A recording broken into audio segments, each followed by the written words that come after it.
เราไปที่ห้องที่สาม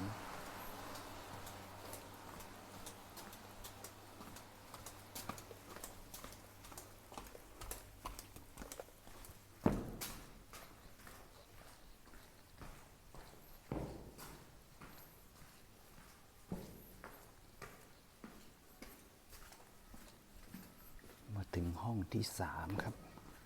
โอ้ห้องที่สามก็สวยงามไม่แพ้กันห้องที่สามโอ้โห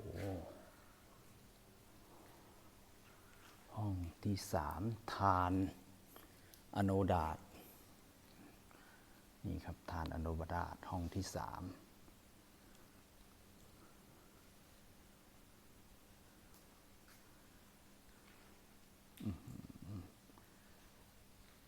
สวยงาม